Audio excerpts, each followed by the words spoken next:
Hello, boring dreamers. Today we travel back 7.2 million years, to the very moment our human lineage decided, with no fanfare whatsoever, to part ways with our ape ancestors. Imagine waking up not in your bed, but on a nest of damp leaves. The air is thick, warm, and smells of wet earth, unknown blossoms, and something vaguely menacing. Strange musical bird calls echo through a canopy of trees you don't recognize, and the hum of insects is a constant, living vibration. Let's be honest, dropped into this world without your smartphone map or a handy fire starter, you probably wouldn't last the afternoon. So before you get comfortable, take a moment to like the video and subscribe, but only if you genuinely enjoy what I do here. I love seeing where you're all listening from. So please drop your city or country and the local time in the comments below. Now dim the lights, maybe turn on a fan for that soft background hum, and let's ease into tonight's journey together. Your eyes blink open, not to the gentle gray light of dawn filtering through curtains, but to a mosaic of emerald and gold slicing through the thick leaves above. A dull ache resides in your shoulder and hip, the price of sleeping on the ground. Your bed, a hastily assembled pile of ferns and broad leaves from the previous evening, has compacted overnight, offering little comfort from the hard-packed dirt beneath. You are a creature of the forest, and this forest, for the most part, is all you've ever known. The air carries the familiar scent of decomposition, the sweet, musty perfume of fallen fruit and decaying wood that promises sustenance and signals the endless cycle of life and death. You sit up slowly, your body a strange collection of proportions you are not yet used to. Your arms are long, powerful, built for climbing, but your legs? Your legs hold a new and subtle promise. You are living in the twilight of an era, the very end of the Miocene epoch. This is a world in flux. The slow, inexorable dance of tectonics is reshaping the planet. As a mainstream historical fact, geologists know that for millions of years, the African plate has been grinding relentlessly into the Eurasian plate. This cosmic fender bender has been pushing up mountain ranges far to the north and east, and more importantly for you, it's slowly tearing at the fabric of your own continent. The Great Rift Valley is being born in geological slow motion, a massive scar forming across the land that will change weather patterns for millennia. You feel none of this directly, of course. There is no sense of history or geology in your mind. There is only the immediate sensory truth of your world. The forest is getting thinner. To one side, the world is as it should be. A dense, humid tangle of trees, vines, and thick undergrowth. It is a world of shadows and verticality, a place of safety where you can ascend into the leafy canopy to escape the things that hunt in the dark. But to the other side, something else is happening. The trees are sparser, standing in lonely clumps. In between them are vast, intimidating stretches of something new, grass. It's an ocean of it, rippling in the morning breeze, shimmering under the rising sun. This isn't the soft, manicured lawn of a future suburban dream. This is tall, tough, saw-edged grass, a habitat that offers nowhere to hide. This is the emerging savanna. Paleoanthropologists still argue whether this great drying, this slow retreat of the forest, was caused by a simple global cooling trend or by the more complex choking off of atmospheric moisture from the shifting continents. For you, the debate is academic. The reality is that your world is shrinking and expanding at the same time. The familiar forest home is contracting, while this new, frighteningly open world is growing, day by day, year by year. You scratch an itch on your arm, your coarse, dark hair matted with sleep and bits of leaf. Your morning routine doesn't involve a cup of coffee. It involves becoming instantly alert. Every rustle in the undergrowth, every snap of a twig is a piece of data to be processed. Friend or foe? Food or threat? You can hear the rest of your small group beginning to stir nearby soft grunts, the yawning smack of lips, the heavy rustle of bodies larger than your own. You are not alone, which is the only reason you survived the night. A quirky tidbit about your changing world lies in the very grass you eye with suspicion. Botanists know this era saw the global rise of what are called C4 grasses, a new type of plant that is far more efficient in hot, dry climates. Unlike the softer C3 plants of the shady forest, this new grass is full of tough silica. It's like chewing on fiberglass, a poor meal for a fruit-loving ape like you. Not exactly the kale smoothie you're used to. This new landscape isn't just a change of scenery. It's a fundamental shift in the menu, and your entire lineage will have to adapt or die. It's a classic case of loving your neighborhood, but the neighborhood is rapidly changing, and not in a here comes a nice coffee shop kind of way. As the sun climbs higher, casting long, distorted shadows from the lonely acacia trees, you feel the familiar pang of hunger in your gut. The day has begun, and with it, the endless, urgent search for calories. Your forest pantry is shrinking, and the new supermarket next door seems to specialize in things you can't eat.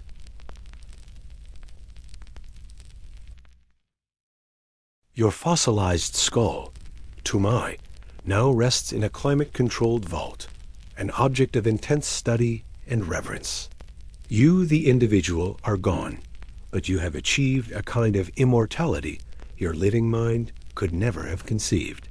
Your story is now part of a much larger narrative. Back in your world, the sun is setting, not just on a single day, but on an entire geological epoch. The Miocene is breathing its last, tired breath. The world that shaped you, the drying climate, the shrinking forests, the great dying sea to the north, is itself about to undergo a violent transformation. Your lineage, that small, struggling band of upright apes, is huddling in a treetop nest somewhere, completely unaware that the stage is being set for the next act of their improbable drama. They are simply trying to survive the night. The world is holding its breath. The Messinian salinity crisis, the great drying that defined your era, is nearing its spectacular end. For hundreds of thousands of years, the Mediterranean basin has been a vast, blistering salt pan, a dead heart in the center of the world. But the tectonic forces that sealed it off from the Atlantic are shifting once more. The dam is about to break. This is the mainstream geological fact that will close the chapter on your world, the Zanclean flood. In what is geologically the blink of an eye, the ridge of earth at the Strait of Gibraltar will collapse. A torrent of Atlantic water, 1,000 times more powerful than the Amazon River, will begin to pour into the basin. It starts as a trickle, then a river, then a catastrophic waterfall over a mile high, roaring with the force of 1,000 Niagaras. The Mediterranean Sea will be refilled in as little as 2 years, a planetary-scale plumbing disaster of biblical proportions. This cataclysm will dramatically alter the climate once again, bringing moisture and milder weather back to southern Europe and North Africa. But your lineage is not concerned with any of this. They are concerned with the hyena calls that are getting closer. They are a tiny, insignificant troop of creatures, clinging to the edge of a continent, on the edge of extinction. They are not special. They are not chosen. They are simply lucky. They are what future evolutionary biologists might call a hopeful monster. This is a quirky, yet powerful, idea in biology. It suggests that major evolutionary leaps don't always happen through slow, gradual refinement. Sometimes a creature is born that is a bit of a mess, a collection of strange, new, and not yet perfected traits. You are that hopeful monster. Your back aches from walking upright. Your feet can't grip branches properly anymore. Your teeth are poorly suited for the tough food you have to eat. You're a walking compromise. A creature that's not a very good ape anymore, but not yet a very good anything else. But in the chaotic, changing world to come, your weird, monstrous collection of compromises will turn out to be the winning lottery ticket. As the last light of the Miocene fades, your descendants huddle together for warmth and comfort. their minds filled with the simple, urgent anxieties of survival. They possess no grand vision of the future. The great scholarly debate that will one day consume your bipedal descendants, what was the single most important step on the road to humanity, is a question whose answer is being lived, not pondered. Was it standing up, freeing the hands? Was it the clever use of a termite fishing stick? Was it the complex social bonds, the first flicker of deception, and a theory of mind? The truth is that there was no single step. It was all of it, a messy, chaotic, and simultaneous feedback loop of pressures and adaptations. Your lineage is not the result of a single brilliant invention, but of 1,000 desperate, clumsy improvisations. You are the embodiment of the phrase, good enough. The stars begin to appear in the vast, dark sky above, the same stars your descendants will one day learn to navigate by, the same stars they will one day travel to. For now, they are just cold, indifferent points of light. The small troop is asleep. A young female, perhaps your daughter or your granddaughter, shifts in her nest. In her womb, a tiny fetus is growing, its cells dividing, its DNA carrying the accumulated history of your struggles, the fused chromosome, the rewired brain, the blueprint for a body committed to the strange and difficult business of walking on two legs. She is dreaming, perhaps, of fruit, of safety, of a world that is less harsh. She, and the child she carries, will wake to a new dawn, in a new epoch, the Pliocene. They are unaware that their true journey has just begun, a journey that will lead them out of these trees, across the entire planet, and into a future of unimaginable complexity and wonder. The sun has set on the Miocene, and the long, slow, 7 million-year dawn of humanity is about to begin. The world around you has faded now, the sharp edges of the Miocene savanna softening into the gentle, abstract shapes of your own quiet room. The rustle of the ancient grasses has been replaced by the soft hum of a fan, or the distant, muffled sounds of your own time. The fear of the saber-toothed cat and the gnawing hunger for sustenance have dissolved, leaving only a deep and profound stillness in their wake. Your small band of ancestors is sleeping peacefully in the high branches of a tree that no longer exists on a continent transformed. By time their anxieties and triumphs now just faint electrical whispers in the vast silent library of your own DNA. Their struggles are over, but their legacy is the very breath in your lungs, the gentle rise and fall of your chest in the quiet darkness. Their awkward, painful first steps were a promise, a down payment on the journey that led, improbably, miraculously, to you, resting safely here, in a world that dawn comes, as it always does, but for you, it feels different. A profound, bone-deep weariness has taken hold, a fatigue that no amount of sleep in your leafy nest can erase. You are old. Your fur is streaked with gray. Your movements are slow and stiff, and the constant, dull ache in your lower back has become a sharp, grinding pain. You watch the younger, more vigorous members of the troop descend from the trees with an agility you no longer possess. Your journey down is a slow, careful affair, each movement a calculated risk. The world feels sharper, the sun brighter, the sounds harsher. Your time is drawing to a close, and on some deep, instinctual level, you know it. You don't die in a dramatic, violent way. There is no final confrontation with a predator, no tragic fall. Instead, your end is quiet, mundane, and peaceful. The troop moves on to forage, but you cannot keep up. You find a spot of soft, sandy earth at the base of a large, shady tree near what was once the shore of a vast lake, and you simply lie down. The group pauses, looks back.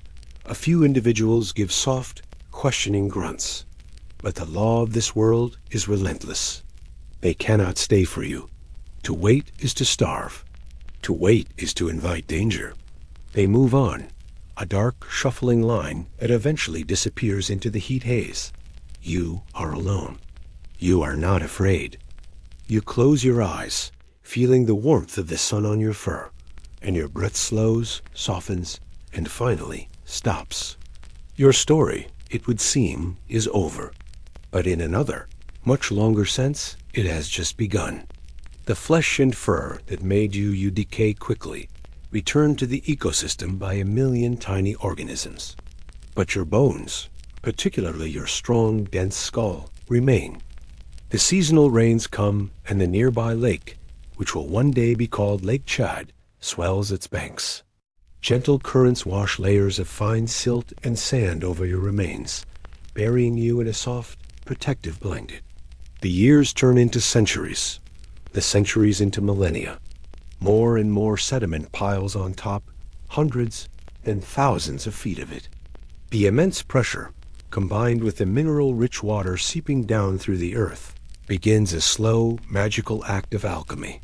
Molecule by molecule, the organic calcium and phosphorus of your bone are replaced by inorganic silica and calcite. You are turning from bone into stone. You are becoming a fossil. 7 million years pass. Continents drift. Mountains rise and fall. Ice ages come and go. The lush woodland where you lived withers away, and the great lake shrinks, eventually vanishing entirely. Your burial ground becomes the Jurab Desert, one of the most desolate and sun-blasted places on the future planet. The world above your fossilized bones is scoured by a relentless sand-blasting wind. This wind, which was once your enemy, is now your liberator. It strips away the layers of ancient sediment, slowly, patiently, bringing you back to the light. And then one day, in the first year of the 21st century, another kind of primate, a descendant so far removed from you as to be almost incomprehensible, will walk across the same patch of ground. This is the established historical fact of your second life. A team of paleoanthropologists, led by a Frenchman named Michel Brunit, has been searching this desert for years, convinced that the story of human origins is older and more widespread than many believe. A local man on the team, Ahunta Jindumalbai, scans the ground, his eyes trained to see the subtle difference between a rock and a fossil. He spots something. It's you, or what's left of you. Your fossilized skull, dark and mineral-stained, peeking out from the sand where the wind has finally exposed it after an eternity in the dark. The discovery causes a global sensation. Your skull is cleaned with painstaking care, and a face not seen on Earth for 7 million years stares out at a new world. They give you a nickname, Tumai, which means hope of life in the local Daza language. It's a quirky and beautiful tidbit, a name given to children born just before the punishing dry season. You, a creature from the dawn of a lineage, are given the name for hope at the edge of hardship. Your skull is a paradox. Your brain case is small, no bigger than a modern chimpanzee's. Your brow ridge is massive, a continuous, intimidating bar of bone. In these respects, you look like an ancient ape, but your face is shockingly flat and vertical, not jutting and snout-like. And most critically, the foramen magnum, the hole where the spinal cord connects to the brain, is positioned at the base of your skull, not at the back. It's the anatomical smoking gun for an upright posture, the stony proof of the aching back and teetering steps that defined your life. And so the great scholarly debate begins, a furious argument over your identity. Are you the first hominin, the very root of the... You are asleep, but it is not the deep, dreamless slumber of the truly safe. It is a primate's sleep, a light, semi-conscious state, where one ear is always cocked for the sound of a snapping twig below, or a slithering movement on a nearby branch. The night symphony continues around you, a ceaseless thrum of insects, the distant, chilling whoop of the hyena, the soft sigh of the wind through the leaves of your arboreal fortress. Your body is at rest, your muscles slowly recovering from the day's long, arduous journey.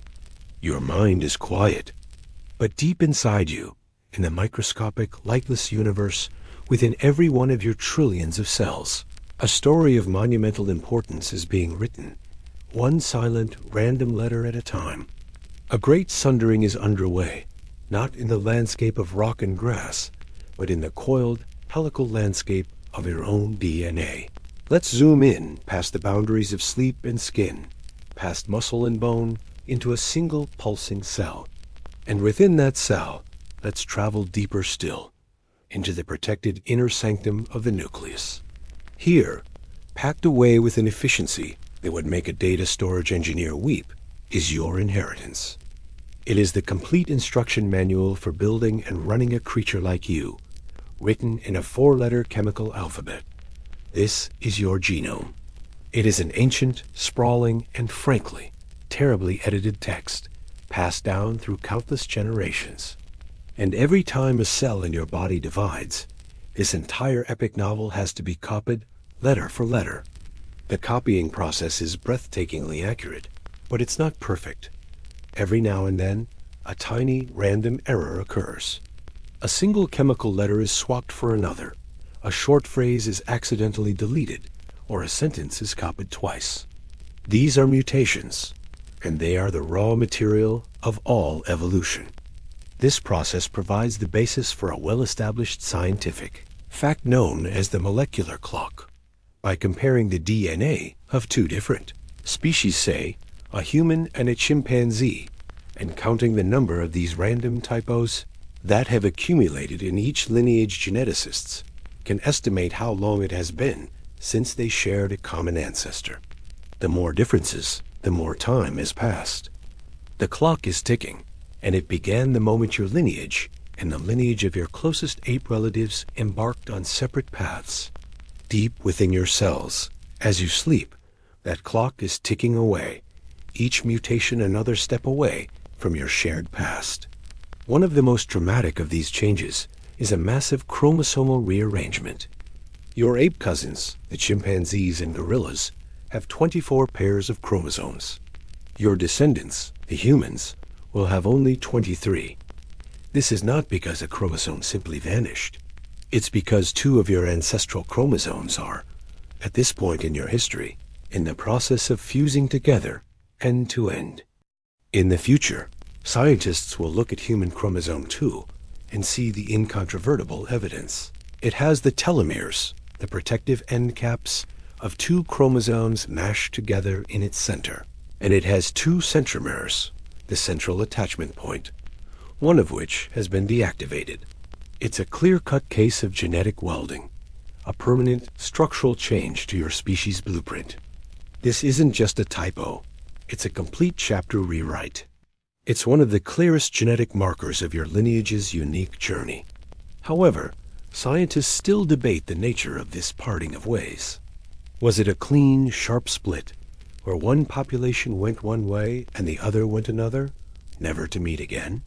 Or was it a much longer, messier, more protracted affair? A growing body of evidence suggests the latter. The divorce between the proto-human and proto-chimpanzee lineages may have taken up to 4 million years to finalize, and likely involved periods of hybridization. Imagine your ancestors and your chimp cousins as 2 populations living on opposite sides of a vast, fluctuating river. For thousands of years, the river is wide, and they evolve in isolation. Then, during a dry period, the river shrinks, land bridges appear, and the 2 groups meet and interbreed again, mingling their genes before separating once more. It wasn't a single event, but a long, complicated on-again, off-again relationship, creating a complex, marbled pattern in your genome.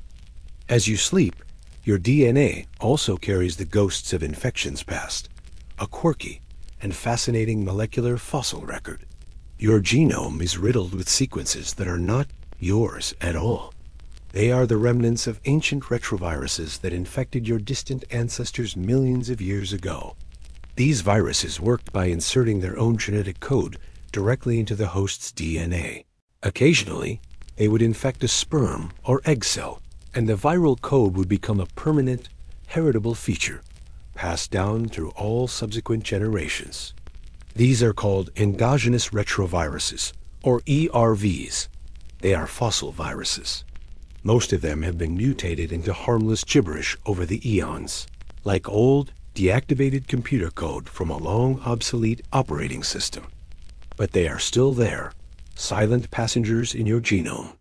Finding the exact same ERV, inserted in the exact same spot in the DNA of both humans and chimps, is one of the most powerful pieces of evidence for your shared ancestry.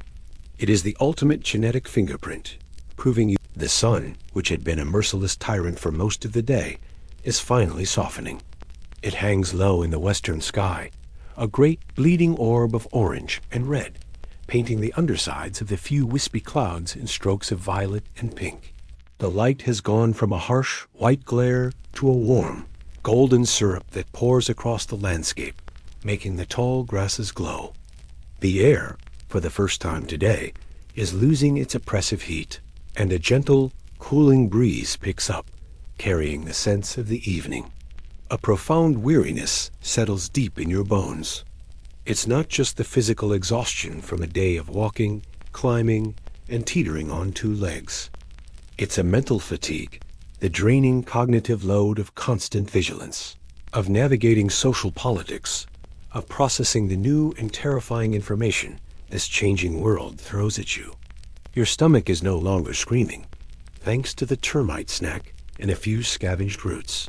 But a deeper, more ancient need is taking over. The need for sanctuary. As if on cue, the dominant male gives a low, rumbling hoot that signals the end of the foraging day. The new agenda is simple and non-negotiable. Find a place to sleep before the real darkness arrives. The transition from day to night is not a gentle fading. It is a changing of the guard.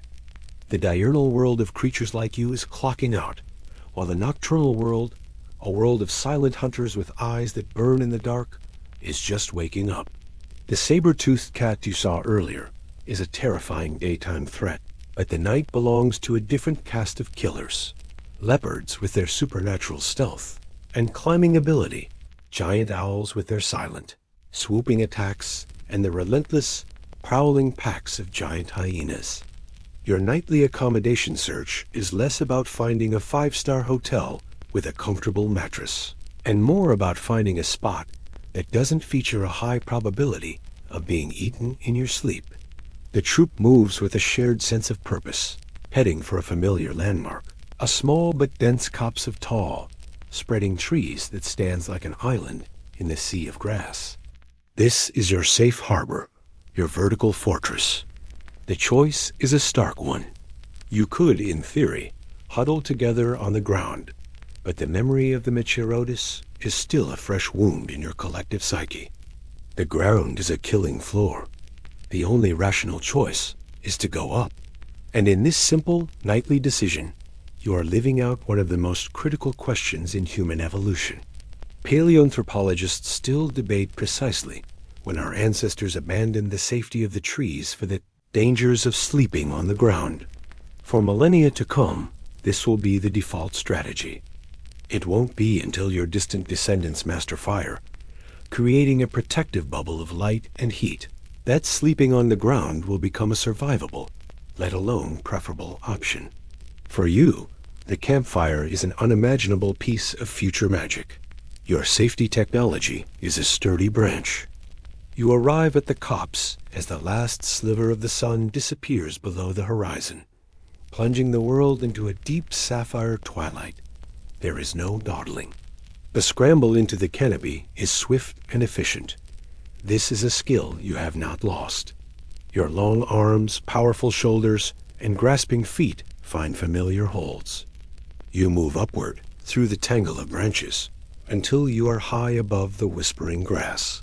But you don't just find a random branch and curl up. You perform a task that is a deeply ingrained part of your culture, a well-established fact about your great ape relatives that almost certainly extends to you. You build a nest. You find a suitable spot, usually a sturdy fork where several branches meet, and you begin to construct your bed for the night. You pull in smaller, flexible branches, bending and weaving them into a rough platform. Then you strip leaves and twigs from the surrounding limbs, layering them on top to create a softer, more insulated mattress. It's a deliberate, practiced act of engineering, creating a secure and relatively comfortable place to pass the vulnerable hours of the night. The social hierarchy of the troop is clearly visible in the architecture of your temporary vertical village. A quirky tidbit of ape sociology is that not all nests are created equal. The dominant male, naturally, claims the best spot, the strongest, most stable, and most protected location in the tree. The females with infants cluster nearby, gaining protection from his presence. You, with your middle-of-the-road status, find a spot that's a bit more exposed, a bit higher up, on a slightly less robust branch. It's a real estate calculation based on status, not Zillow. Your choice of neighborhood isn't based on commute times and school districts, but on snake density and leopard accessibility. As you finish your nest and settle into its rough, embrace the sounds of the troop arranging itself for the night. Fill the air. Rustle of leaves, the snap of a small twig, the soft grunts of communication as individuals settle their minor spatial disputes. Below you, the world has become a place of deep shadows and unseen movements. The night chorus begins, a symphony of chirping crickets and the deep, resonant croak of frogs. In the distance, a sound that makes your blood run cold, the whooping, laughing call of a hyena pack on the move. It's your new, terrifying alarm clock, a reminder of why you are 40 feet off the ground. You curl into a tight ball, your arms wrapped around your knees, and listen to the soft, rhythmic breathing of the others around you. It's a comforting sound, a confirmation that you are not alone in the vast terror. The taste of the termites is a small, savory victory, but the feeling it ignites in your mind is a seismic event.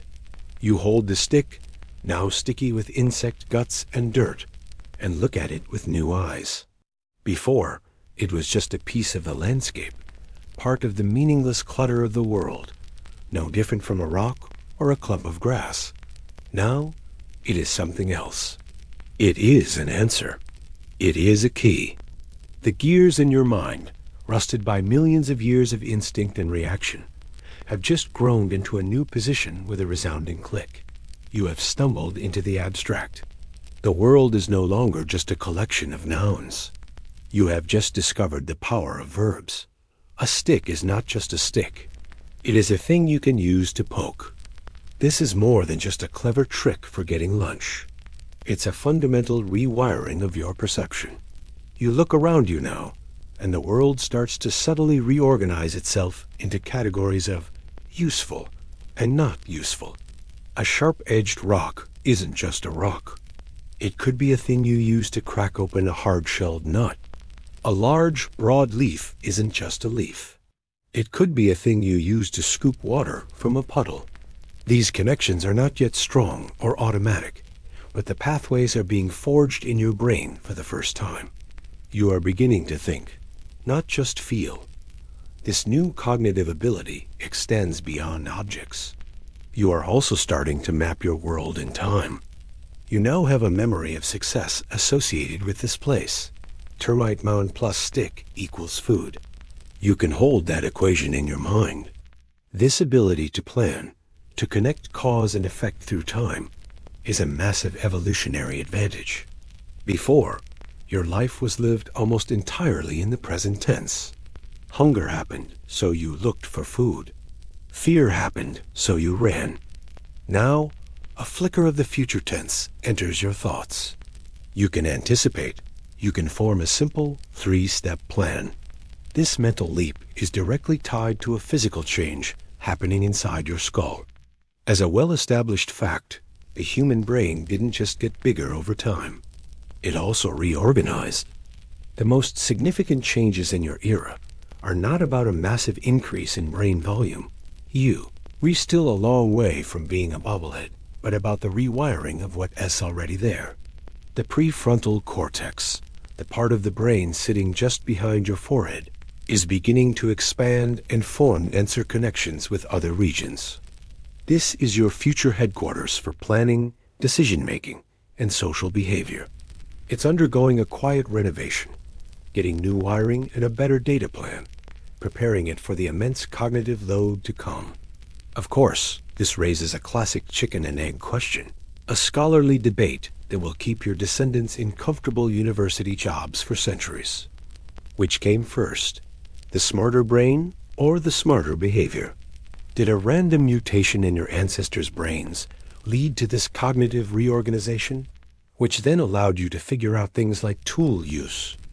Or did the relentless environmental pressure, the need to find new food sources on the dangerous savanna force you into new behaviors, like termite fishing, which then created a selective pressure that favored the evolution of a more complex, better organized brain? In other words, did you have to get smart to survive? Or did surviving make you smart? The answer is likely a messy feedback loop, with each small advance in one area reinforcing and driving an advance in the other. This new mental horsepower isn't just for solving practical problems like hunger. It's also for navigating the infinitely more complex problem of other minds. As you sit there, you watch the dominant male swagger over and sniff at the hole you've been excavating. He wants your stick. He wants your spot. You drop the stick and move away because you are smart enough to know a losing battle. But as you watch him clumsily try to replicate your technique, a new and dangerous thought forms.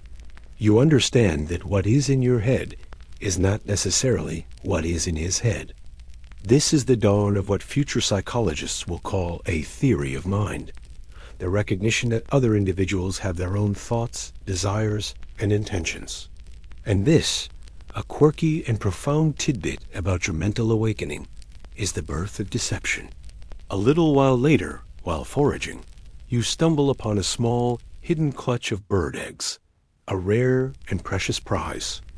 Your first instinct is to hoot in excitement, which would bring the whole hungry troop running, especially the big guy who would shove you aside and eat them all. But your newly upgraded prefrontal cortex flashes a warning. You have a secret. You quickly, quietly, eat 2 of the eggs and then carefully cover the remaining ones with a few leaves, making a mental map of the spot. You will come back later when you are alone. You have successfully lied.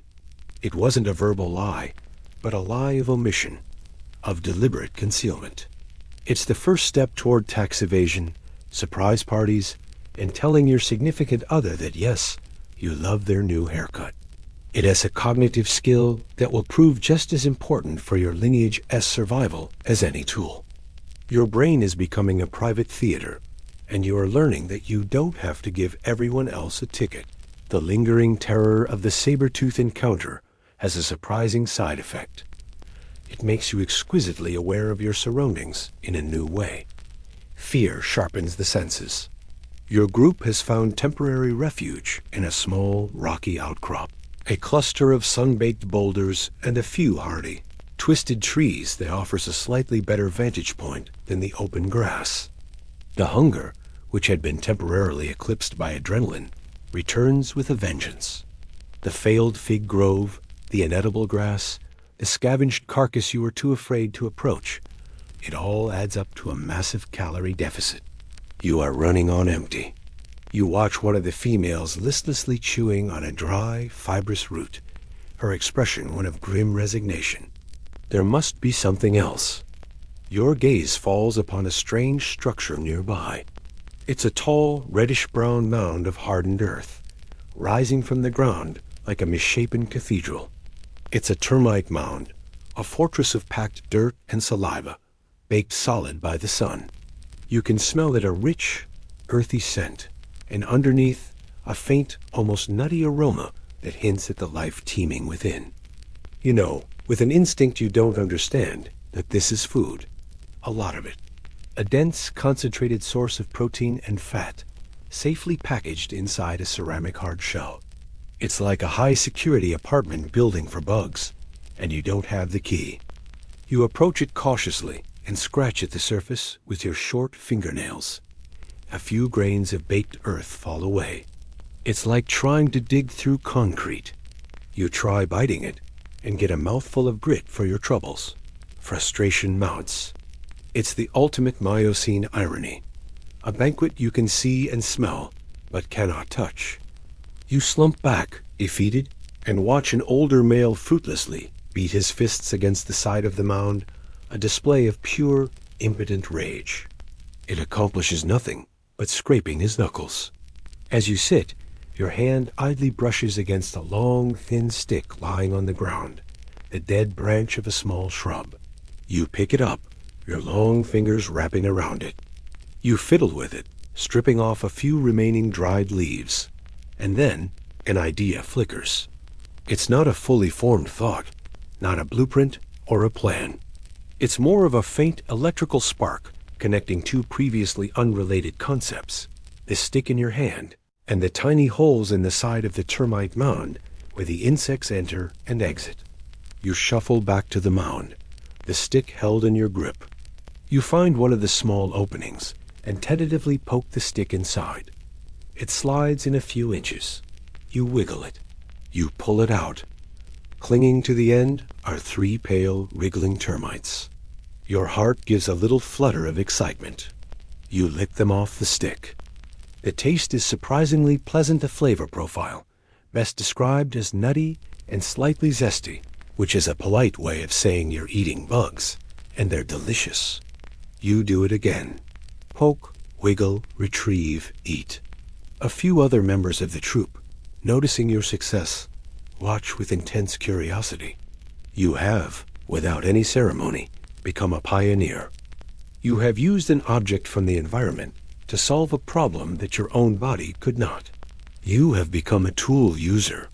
This is the very first humble step on a ladder that will eventually lead to hand axes, particle accelerators, and novelty coffee mugs. The established archaeological fact is that the oldest known stone tools, the Longquian industry, won't appear for another 4 million years. Those are heavy, deliberately fractured rocks used for butchery. But tool use didn't begin with stone. It began like this, with a stick, a leaf, a piece of bone-perishable materials that will never fossilize, their history lost to time. What you are doing now is creating the cognitive foundation for everything that comes after. You are teaching your brain to see a dead branch not just as a dead branch, but as a potential key, an extension of your own arm. A quirky tidbit that puts your discovery in perspective is that you are not the only primate to figure this out. Modern chimpanzees are masters of termite fishing.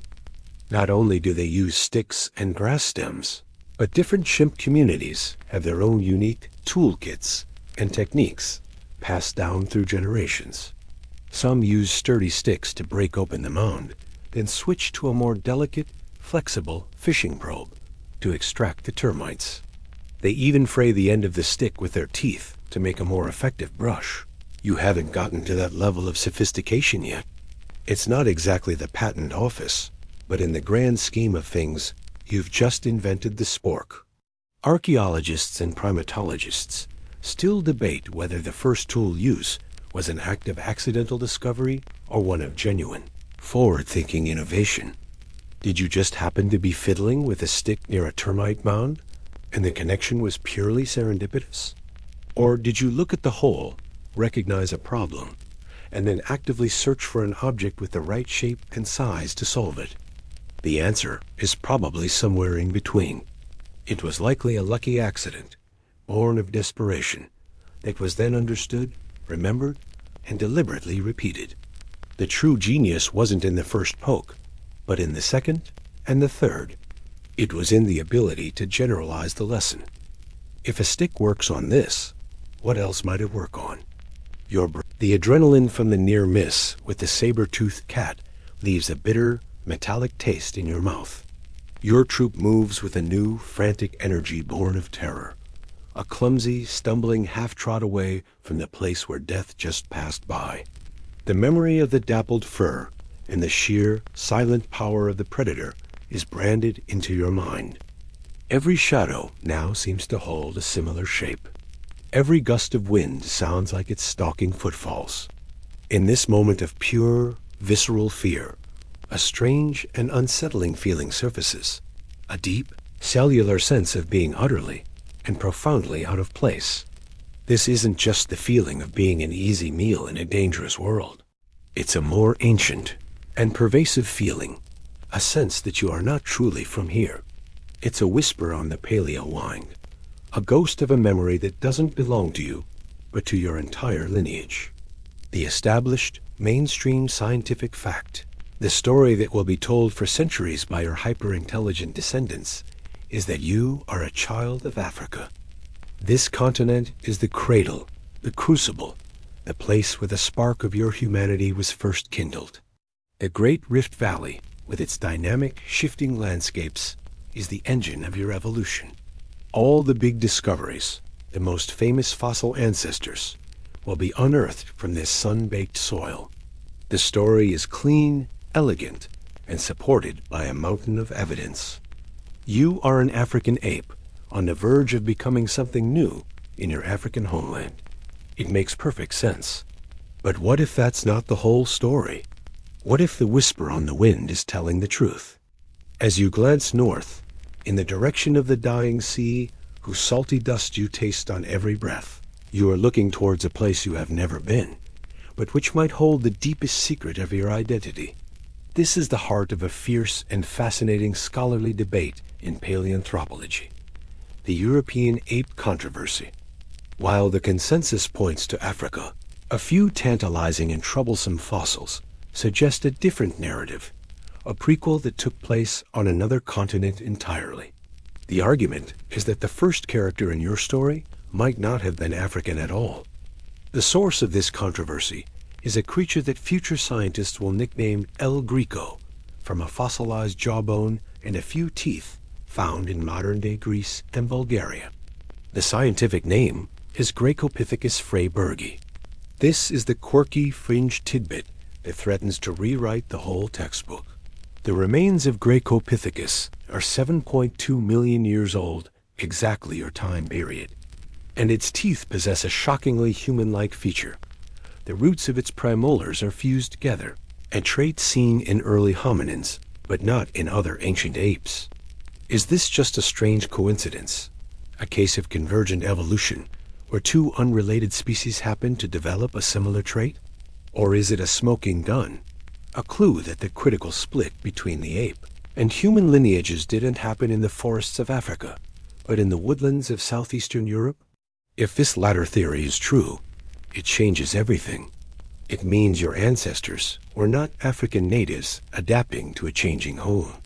It means they were European migrants, climate refugees. It means that as the Messinian salinity crisis dried out the Mediterranean and turned southern Europe into a harsh savanna-like environment, your ancestors were forced to flee. They would have migrated south, across the temporary land bridges that may have appeared in the shrinking sea, arriving on the shores of Africa as a desperate, displaced population. You aren't pioneering a new landscape. You are strangers in a strange land, trying to survive in a place that is more hostile, with more terrifying predators than anything you knew before. It would explain this deep, unsettling feeling of not belonging. It's like your entire species took a European vacation. Things went very, very wrong. And now you're stuck, trying to make the best of it, and constantly complaining that the figs were much better back home. You look around at the members of your troop, their faces etched with the same fear and uncertainty as yours. You see in their bodies the same awkward compromise between the trees and the ground. Perhaps this awkwardness is not the sign of a species evolving in place, but the baggage of a species that has lost its original home. You are not adapted for this endless grass because your ancestors lived in European forests. You are not equipped for these giant hyenas and saber-toothed cats because the predators you evolved with were smaller, less formidable. The great debate rages on in the future, a war fought with fossil fragments and isotopic analysis. But for you, here and now, the question is not academic. It is the lived, terrifying reality of your day. Whether you are a native or an immigrant, the rules of this new world are the same. Find food. Avoid being eaten. Stick together. The ghost of a European past offers no comfort from the African sun or the very real possibility that the Mecharodus is still out there, hungry. You are back on all fours, the world once again a claustrophobic maze of grass stalks. The brief panoramic view you gained by standing is gone, replaced by an immediate ground-level vulnerability. Your group moves in a tight, nervous cluster now, the playful antics of the juveniles silenced. Every member is on high alert, a collective of ears, eyes, and noses, working to piece together a sensory map of the surrounding danger. The air, thick with the scent of dust and dry grass, suddenly carries a new and terrifying message. It's a faint, coppery tong, an oily, animal smell that bypasses your conscious thought and plugs directly into the panic center of your brain. Every hair on your body stands on end. The dominant male lets out a low, guttural huff, a sound that means freeze, be silent, be invisible. The entire troop instantly becomes a collection of living statues. You hold your breath, your heart hammering against your ribs like a trapped bird. The rustling of the wind in the grass, a moment ago a neutral background hum, now seems to be filled with sinister, stealthy sounds. Is that the wind? Or is that the sound of a heavy body pushing through the stalks? Your senses are stretched to their breaking point, trying to locate the source of the threat. And then you see it. Through a gap in the grass, not 50 yards away, a patch of tawny, dappled fur moves with a liquid grace. It's a cat. But this is not a creature that will one day purr on your lap. This is Mecharodus, a member of the saber-toothed cat family, and it is the apex predator of this landscape.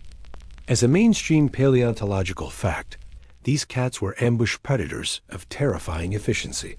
They were built like a bulldog, mixed with a leopard, incredibly powerful, with thick, muscular forelimbs designed for wrestling large prey to the ground. And then there are the teeth. Two immense, flattened canines, curved like scimitars, jut down from its upper jaw. They are not for biting and holding, but for delivering a single, catastrophic stabbing wound to the throat of its victim. You are watching a perfectly designed killing machine on its morning commute. It hasn't seen you. It moves with a confident, rolling gait, its head low, sniffing the air for the scent of the three-toed horses it prefers to hunt. Your small, scrawny troop is probably not its first choice for a meal, but if one of you were to stumble or make a sound, you would become a target of opportunity. The cat is nature's version of a can opener, and you are a very soft can. You remain absolutely still, a statue carved from fear. Even the infant on its mother's back seems to understand, clinging silently, its face buried in her fur. A great cat passes, its dappled coat a perfect, terrifying camouflage in the shifting light and shadow of the tall grass. It disappears as silently as it appeared, a ghost of violence. The troop remains frozen for a long, agonizing minute after it has gone, only daring to breathe again when the wind no longer carries its scent. The immediate danger has passed, but the lesson is seared into your brain. In this new, open world, you are no longer at the top of the food chain. In fact, you are several rungs down, somewhere between the appetizer and the main course. And the saber-toothed cat is not your only concern. This world is a monster movie marathon of predators. A quirky and deeply unsettling tidbit of Miocene paleontology is the existence of creatures like Dinocrocuta, the giant hyena. Imagine a hyena the size of a grizzly bear, with a skull built for one purpose, crushing bone. Its jaws could exert more force than any land mammal alive today, capable of pulverizing the thickest femur to get at the marrow inside. They weren't just scavengers. They were powerful hunters in their own right. And then there are the bear dogs, the amphicyonids, creatures that defy easy categorization, combining the worst features of both animals into one horrifying package. The list goes on. Giant wolverines, formidable crocodile relatives in the waterways, and massive snakes in the trees. You are living in a golden age of carnivores, and they are all very, very hungry. Paleontologists still engage in a lively debate about the precise hunting strategies of these extinct beasts. Did a saber-tooth-like Mecharodus use its giant canines to slash the throat, as is commonly believed, or did it use them to puncture the thick hide of its prey and then let it bleed out? The teeth, while terrifying, were also relatively brittle and could snap if they hit bone, so the attack had to be precise. Some argue they were used in a can-opener bite on the soft underbelly. For you, these academic distinctions are meaningless. All you know is that a creature with knives on its face just walked by, and you are lucky to be alive. The close call has left you trembling, the adrenaline coursing through your veins. The gnawing hunger in your stomach is momentarily forgotten, replaced by the electric, life-affirming terror of a near miss. Your world is not just a challenging pantry. It is an active, intelligent death trap, and you have to navigate it every single day. Standing there, wobbling slightly on your two tired legs, you are not just a lookout. You are a sociologist. Your elevated view gives you a map, not only of the terrain, but of your troop's current emotional state. You see the dominant male, his broad back to you, surveying the path ahead. His authority is not based on clever speeches or a democratic mandate. It is a simple physical fact. He is the largest, the strongest, and he gets first choice of food in resting spots. His leadership style is less inspirational visionary and more grumpy bouncer at a very exclusive, very sparse nightclub. His grunt can end a squabble, and a direct, unblinking stare is enough to send a younger male scurrying away. Your survival, and that of the entire group, often depends on his experience and his caution. Beside him are a couple of other males, smaller and younger. They keep a respectful distance, a moving buffer zone of deference. They are your rivals, but also your allies. You are all locked in a complex dance of competition and cooperation. You might compete for a favorite piece of fruit, but you will work together, screaming and posturing, to scare off a smaller predator. Your social life is a constant, draining calculation of risk and reward. Is it worth challenging the big guy for that particularly juicy-looking tuber? Almost certainly not. The potential beating isn't worth the extra calories. Is it worth sharing the small lizard you just caught with the female whose infant is clinging to her back? Maybe. It might strengthen a bond, an alliance that could prove useful tomorrow when a real threat appears. This kind of fluid social structure is a well-documented fact among many primates, known to scientists as a fission fusion society. The entire group of 15 is rarely together in one tight bunch. Instead, you often break into smaller, temporary foraging parties during the day, a mother and her offspring, a pair of males, a few juveniles. Then, as evening approaches, you all coalesce back into the larger group for safety in numbers. This strategy is a perfect adaptation for an environment where food is spread out thinly across a wide area. A big, noisy group would quickly deplete a small patch of resources and attract unwanted attention. Smaller, quieter groups can exploit the landscape more efficiently. You are constantly navigating this ebb and flow, deciding which subgroup to join, which individuals to avoid. As you scan your troop, you see two females sitting close together, methodically grooming each other. One picks carefully through the other's coarse hair with her long, clever fingers, removing bits of dried mud, burrs, and tiny parasites. The female being groomed has her eyes half closed, a look of deep contentment on her face. This is not just about hygiene. Grooming is the glue that holds your society together. It's a social currency, a tool for forging friendships and reinforcing alliances. Primatologists know that the time spent grooming is directly correlated with the strength of social bonds. It's a calming, reassuring activity that releases feel-good endorphins in the brain for both the groomer and the groomee. It's how you say, "I've got your back," without having the words. The politics of grooming can be more intricate and dramatic than a season of reality television. Being groomed by a high-ranking individual is a status symbol. Being consistently ignored is a sign of low social standing. Your place in this hierarchy is tenuous. You are not the biggest male, nor the smallest. You exist in the fraught middle ground, trying to stay out of the dominant male-ass way while asserting your own small sphere of influence. A quirky and relatable tidbit of your social life is the sheer annoyance of the juveniles. They are a constant source of chaos, chasing each other in circles, trying to steal food from their elders, and making far too much noise. One of them, a scrawny youngster with a tuft of hair sticking straight up, is currently pestering his mother, pulling on her arm while she tries to dig for roots. She swats him away with a weary sigh, an expression of parental exasperation that is timeless. Their playful, clumsy antics are a vital part of their development, helping them learn the physical and social skills they'll need as adults.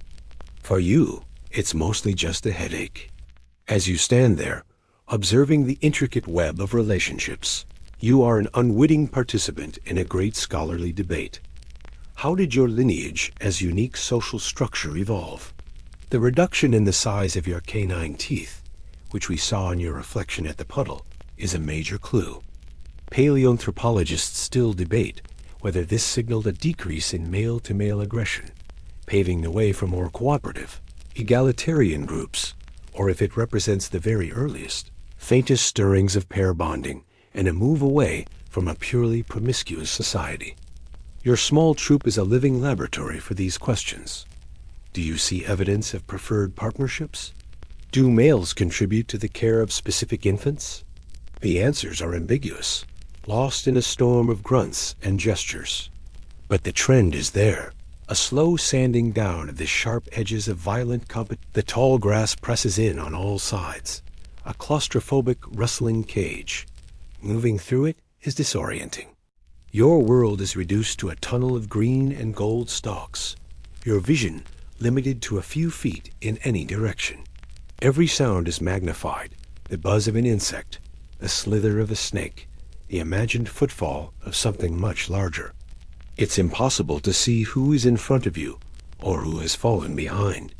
More importantly, it's impossible to see what might be watching you from the side, its body low to the ground, hidden by the same screen of grass that conceals you. Fear, a cold and primal instinct, prickles at the base of your neck. There is an overwhelming, desperate need to know what lies beyond your immediate prison of vegetation. And so, you do something that is becoming less an experiment and more a necessity. You stop, plant your feet firmly on the uneven ground, and push yourself upright. The world explodes into view. Your head clears the top of the grass, and suddenly you can see for miles. You see the distant line of trees you came from, the shimmering heat haze on the horizon, the location of every member of your troop spread out across the plain. You can see the lone acacia tree that might offer a moment's shade, and you can see the suspicious patch of flattened grass that might indicate where a large predator has recently rested. The strategic advantage is immense. It's like switching from a submarine's periscope to a satellite view in a single muscle-straining movement. But this godlike view comes at a steep physical price. It is exhausting. Standing on two legs is a constant, precarious balancing act. Tiny muscles all over your body, muscles you barely knew you had, are firing nonstop to keep you from toppling over.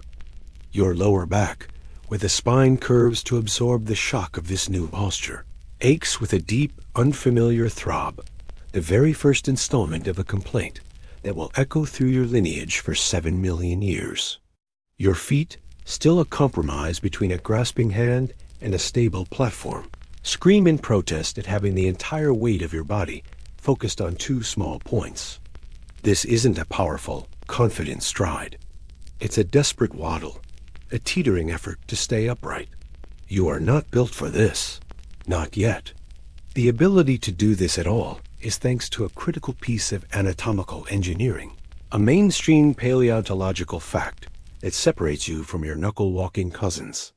Your femur, the long bone of your thigh, doesn't run straight down from your hip. It angles inward, so that your knees are closer together than your hips. This is called a valgus angle, and it is the secret to placing your feet directly beneath your center of gravity when you stand. Without this inward slant, you would have to sway dramatically from side to side with each step, like a penguin, wasting a colossal amount of energy. Your wider, bowl-shaped pelvis provides the anchor points for the powerful gluteal muscles that keep your torso from pitching forward with every stride. Your body is a collection of subtle, brilliant, and still-in-progress modifications for a mode of transport that no other primate has ever seriously attempted. Paleoanthropologists continue to debate the initial spark for this profound evolutionary pivot. Was it really about peering over the tall grass, as you are doing now? Or was it about freeing the hands? With your hands no longer needed for walking, they can carry things, a clutch of bird eggs, a hefty root dug from the ground, or even an infant. This allows you to transport valuable resources back to a safe spot, a fundamental shift in foraging strategy. Or perhaps the answer is simpler, a matter of staying cool. Standing upright exposes far less of your body to the direct, overhead rays of the punishing Miocene sun and allows more of your skin to catch the cooling savanna breezes. It may have been one of these reasons, or a complex feedback loop of all of them. But whatever the cause, you are the living, aching result. A quirky and somewhat counterintuitive tidbit is that for all its future potential, your bipedalism is currently quite inefficient. You are slow. A chimpanzee, dropping to all fours, could easily outrun you over a short distance. Your new gait is a clumsy shuffle, not a sprint. It burns a tremendous amount of energy to maintain, and a single misstep on the uneven ground can result in a twisted ankle, a death sentence in a world of predators. Your advantage isn't in speed, but in endurance. You can't outrun the lion, but you might just be able to outwalk it. This strange, awkward locomotion is perfect for one thing: plodding. Plodding for miles and miles under the hot sun, slowly but surely covering the vast distances between one patch of resources and the next. You have traded the explosive power of a sprinter for the tireless persistence of a marathoner. You just don't know it yet. For now, your newly freed hands are empty, save for the dirt under your nails. You use them for balance, holding them out to your sides like a tightrope walker. But the potential is there. The ability to carry, to gesture, to one day hold a tool. It all starts with this awkward, painful, and revolutionary act of standing up. Hunger is a potent motivator. The memory of the bloody carcass and the disappointment of the barren fig grove pushes your small group forward, away from the familiar but failing woodland. The dominant male leads you to the very edge of your world, the final frontier, where the last scraggly trees give way to the endless, shimmering expanse of grass. Here the troop pauses. The hesitation is palpable. Every instinct, honed over countless generations, screams that this is wrong. The forest is safety. The canopy is a three-dimensional escape route. The shadows are your friends. Out there, in the open, there is none of that. There is only the vast, indifferent sky and this sea of grass that offers no sanctuary. It's an agoraphobic's nightmare, a landscape with no walls and a ceiling that is infinitely high. But the rumbling in your bellies is louder than the alarm bells in your minds. After a few tense moments, the lead male takes the first definitive step out from under the shade of the last acacia tree. One by one, the rest of you follow, a reluctant procession into a new reality. The change is immediate and overwhelming. The sun, which had been a dappled, shifting presence in the forest, is now a physical weight, a relentless hammer of heat and light. You squint against the glare, your brow ridge offering some small shade. The wind is a constant, rushing presence, whipping through your fur, carrying the dry scent of dust and baked earth. It whispers and hisses through the millions of grass stalks, a sound utterly alien to the richer, more varied acoustics of the forest. The world has gone from a complex vertical puzzle to a stark horizontal line. This landscape you're entering is the direct result of the cooling, drying climate we've discussed. The established paleoecological fact is that during the late Miocene, grasslands and savannas were expanding across the globe at an unprecedented rate. This wasn't just a local phenomenon. It was a planetary makeover. This new biome favored a different kind of life. As you walk, you see them in the distance. Vast herds of creatures your lineage has only glimpsed before. Primitive three-toed horses, strange, long-necked giraffids, and countless species of antelope. They are the new kings of this domain, their bodies built for running, and their teeth designed to cope with the tough, silica-rich C4 grasses. They move with a skittish, nervous energy, their survival dependent on spotting predators from a distance and exploding into flight. You are slow, awkward, and out of place, a relic from a fading world wandering through a new one. The new neighbors haven't exactly sent over a welcome wagon. You are walking through an endless existential corn maze. The grass is tall, in many places rising above your head when you're on all fours. It's not soft, but coarse and sharp-edged, scratching at your hands and legs as you push through it. To survive here, you will have to learn a new set of rules. The primary rule of the forest was to look up. The primary rule of the savanna is to look out across the vast, deceptive distances. The very uniformity of the landscape is a danger. It provides camouflage for the things that hunt you, and it makes navigation a profound challenge. Every clump of trees, every slight rise in the terrain becomes a crucial landmark. Scientists still argue about the precise nature of this transition in a debate over what's called the savanna hypothesis. For a long time, the prevailing theory was that your ancestors strode boldly out into the grasslands as heroic pioneers, driven by opportunity. But a more recent view suggests it was less a bold choice and more a desperate one. Perhaps you were uncolonizing the savanna so much as you were simply trying to survive in a world where the forest was breaking up into smaller islands of trees separated by these new intimidating stretches of grass. You weren't a savanna specialist. You were a woodland creature learning to cope with an ever longer and more dangerous commute between the patches of safety. You were a climate refugee, clinging to the last vestiges of your old home while being forced to traverse the inedible, abrasive carpet of the new one. A quirky and slightly unnerving tidbit about this new world is the ever-present danger of fire. These vast, dry grasslands are a tinderbox. A lightning strike miles away could trigger a wildfire that would sweep across the plains faster than you could run. An unstoppable wall of flame and smoke. The forest, with its humidity and damp leaf litter, was far more resistant to fire. Here, conflagration is a fundamental part of the ecosystem, clearing out old growth and making way for new. For the grasses and the grazing animals, it is a harsh but necessary part of life. For you, a slow-moving ape-like creature who can outrun the flames and whose primary escape route up a tree might not be there. It is an apocalyptic threat you are utterly unprepared for. The faint smell of smoke on the wind, even from a great distance, would be a new and terrifying signal.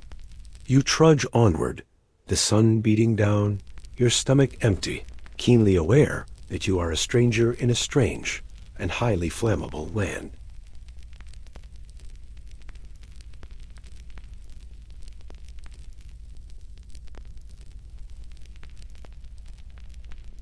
The muddy water has settled your thirst, but the fire in your belly burns hotter than ever. Hunger is a constant companion, a dull ache that sharpens into a piercing demand as the day wears on. The dominant male gives a low grunt, a signal to move on, and the small troop falls into its familiar shuffling procession. You trail behind one of the females, her young infant clinging tightly to the hair on her back, its wide, dark eyes taking in the world from its bouncing perch. Your destination is a grove of fig trees, a half-mile distant, a place that has, in living memory, always been a reliable source of sweet, energy-rich food. In better times, foraging was less a desperate search and more a leisurely stroll through a well-stocked pantry. A forest was a true buffet. You would move from one fruiting tree to another, feasting on soft, sugary figs, tart berries, and the tender new shoots of ferns. Calories were abundant, easy to gather, and required little more effort than climbing a branch and reaching out your hand. But the world is no longer so generous. As you approach the familiar grove, a sense of disappointment settles over the group before you even arrive. The air doesn't carry the heavy, sweet perfume of ripe figs. The trees themselves look weary, their leaves tinged with yellow and brown at the edges, their branches thinner than you remember. The ground beneath them is not littered with the fallen, half-eaten remnants of a feast, but is instead mostly bare, covered in dry, cracked earth. The figs that do remain cling stubbornly to the branches, small, greenish, and hard.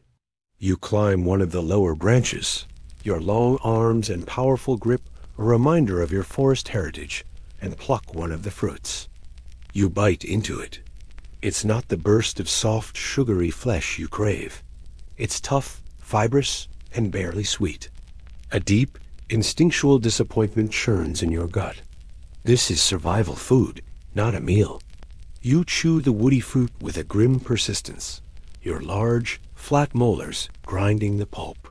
This is where a key historical fact about your lineage is being written, right inside your mouth. Future scientists will one day examine the fossilized teeth of your descendants and discover a story told in microscopic scratches and pits. The enamel on your teeth reveals your diet. A diet of soft fruits leaves behind fine, faint scratches. But a diet of tougher fair seeds, nuts, roots, and grasses laced with abrasive grit creates larger, deeper pits and coarser scratches. Paleoanthropologists call this microwear analysis, and the teeth of your kind show a clear transition. You are being forced to eat food that your body is not yet fully designed for. The thick enamel on your molars is an adaptation for this, but it's a work in progress. You are grinding away your evolutionary inheritance with every unsatisfying, gritty bite.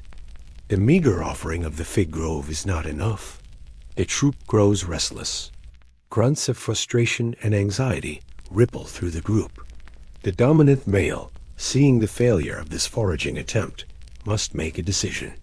Turn back into the shrinking forest to search for scarcer and scarcer resources, or push forward out into the more open, dangerous woodland that borders the true savanna.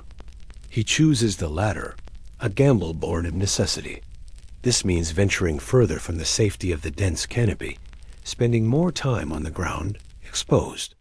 As you move, you forage for whatever you can find. You strip fibrous bark from certain bushes, chew on tough stems, and use your fingers to dig in the hard soil for the starchy, unappetizing roots of specific plants. These are your fallback foods, the emergency rations of the Miocene. Here, you engage in a behavior that seems bizarre, but is practiced by many primates, and even some modern humans. You occasionally eat dirt. A quirky but documented tidbit is the practice of geophagy, or clay eating. You find a patch of smooth, fine-grained clay near the dwindling stream bed and carefully lick at it. It has no nutritional value, but your instincts tell you it helps. And they are right. The clay can bind to the toxins found in unripe fruits or unfamiliar plants, neutralizing them. It can soothe an upset stomach, a common complaint when your diet is shifting from high-quality fruit to low-quality roughage. It's your prehistoric Pepto-Bismol, a natural remedy for a diet in crisis. It's a bit like a modern human, faced with a sad-looking salad, deciding to just eat the croutons and hope for the best. As you trudge through the sparse woodland, a new scent hits the air, carried on the dry breeze. It's the smell of blood and decay. The group freezes, senses on high alert.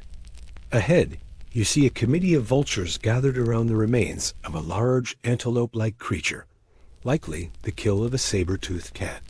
The predator is long gone, but the carcass remains, partially eaten. This brings up one of the great scholarly debates about your kind. What was your relationship with meat? Were you already a hunter, even of small things like lizards or nesting birds? Or were you a passive scavenger, cautiously approaching the kills of larger carnivores to steal a few scraps? Or were you still, for all intents and purposes, a vegetarian, terrified by the prospect of such a scene? You watch the vultures tear at the carcass with a mixture of fear and fascination. The smell is both repulsive and, on some deep, unrecognized level, enticing. Your shrinking canines are not the tools of a predator, yet the promise of such a calorie-dense food source in this time of scarcity is a powerful evolutionary argument waiting to be made. For now, fear wins. The risk of another predator returning is too great. The troop gives the carcass a wide berth, the image of torn flesh and the smell of blood a stark reminder of your own vulnerability. The forest buffet is closing, and the new menu is full of frightening and uncertain options. The sun, now higher in the sky, beats down with an unfamiliar intensity, and the salty dust from the north cakes the back of your throat. Thirst, a more urgent need even than hunger, drives the troop forward. The dominant male leads you to a familiar spot, a depression in the earth that usually holds a substantial pool of water fed by a slow-moving stream. But as you arrive, you see the water has retreated drastically. What was once a wide pool is now a muddy puddle, its edges cracked and dry like old pottery. The stream has dwindled to a mere trickle. Still, it is water. You and the others approach cautiously, scanning the reeds at the water's edge for any sign of a lurking predator before lowering your heads to drink. The water is warm and tastes of mud and minerals, but it is life. As you lean forward, your hands planted in the soft mud for balance, you catch your reflection. The surface of the water, disturbed by your approach, slowly settles into a glassy brown mirror. And staring back at you is a face that is at once intimately familiar and deeply strange. It is not the face of an ape you might see today. Your jaw doesn't jut out as far. The snout is less pronounced, more flattened. Your brow ridge is still prominent, a heavy shelf of bone over your eyes, but the eyes themselves seem to hold a different kind of light, a flicker of something new. You open your mouth to lap at the water, and you see your teeth. This is where one of the most significant changes is quietly taking place, a well-established paleontological fact. Your canines are shrinking. Unlike the formidable dagger-like canines of a male chimpanzee or gorilla, used for threat displays and fighting, yours are becoming smaller, more incisor-like. The whole social dynamic is beginning to shift away from brute force intimidation. You don't need giant vampire fangs when cooperation starts to become more important than conflict. Or at least, that's the working theory. You slake your thirst and push yourself upright, water dripping from your chin. You stand for a moment, surveying the open grassland beyond the puddle, and in that posture, the full strangeness of your body becomes apparent. You are a compromise, a living mosaic of old and new. Your arms are long, hanging down past your waist, their powerful muscles a legacy of a life spent in the trees. Your fingers are long and curved, perfect for gripping a branch. But you are not climbing now. You are standing on two legs, and it feels normal. Not easy, not graceful, but increasingly normal. Your spine connects to the base of your skull, not the back of it, allowing your head to balance atop your neck. Your hips are wider and more bowl-shaped than those of your quadrupedal cousins, providing a stable platform for your torso. It's a messy, imperfect adaptation, and it gives you a bit of a sway-backed posture, but it works. Scholars will still fiercely debate for millions of years the primary driver for this shift to bipedalism. Was it to stand tall and peer over the threatening sea of grass, to spot predators before they got too close? Was it to free the hands for carrying food back to the group, a crucial step in social development? Or was it a simpler matter of thermodynamics standing upright exposes less of your body to the punishing overhead sun and allows you to catch more of the cooling breezes. Whatever the reason, you are the result of that evolutionary experiment. You are a walking trade-off. Your feet are a perfect example. The big toe has lost most of its ability to grasp, moving into line with the other four toes to create a rigid lever for pushing off the ground.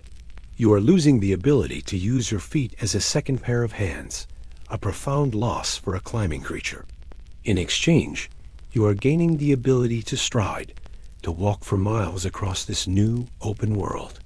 You're not a very good climber anymore, and frankly, you're not a very fast runner yet either. You're a jack of all trades, master of none, hoping that being moderately good at two things is better than being excellent at one. A quirky and somewhat surprising tidbit about your body is that beneath your thick, dark coat of hair, your skin is likely pale, even pinkish.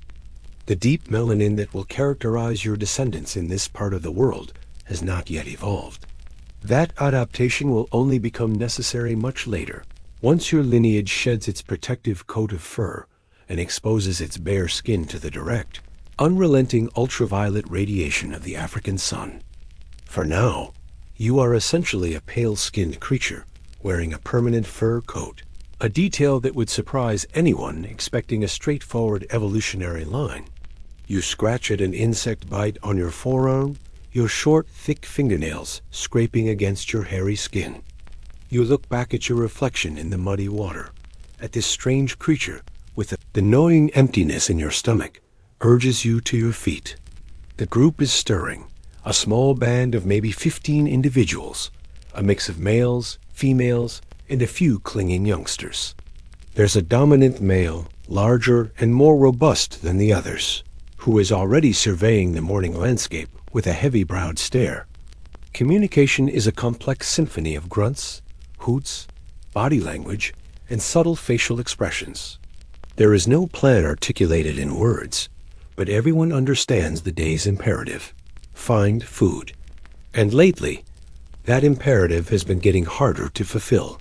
The air itself feels different. It's not just the heat. There's a new quality to it, a brittle dryness that wasn't there in your grandfather's time. A persistent breeze blows from the north, and it doesn't carry the promise of rain. Instead, it carries a faint, almost imperceptible taste of salt and dust, a whisper of a vast desolation happening far beyond the horizon. This change in the air is a direct consequence of a geological spectacle of almost unimaginable scale. The world you inhabit is in the grip of what future scientists will call the Messinian stage, and its defining event is the Messinian salinity crisis. This is the established geological fact of your time. Far to the north, the ancient Tethys Sea, the forerunner of the Mediterranean, is dying. The tectonic collision we mentioned earlier has pinched shut the straits that once connected this vast sea to the Atlantic Ocean. The planet's great water cooler has been unplugged. Without the replenishing flow of the ocean, the relentless sun is doing its work. The sea is evaporating. Over thousands of years, a body of water larger than any you could conceive of is turning into the world's biggest salt flat.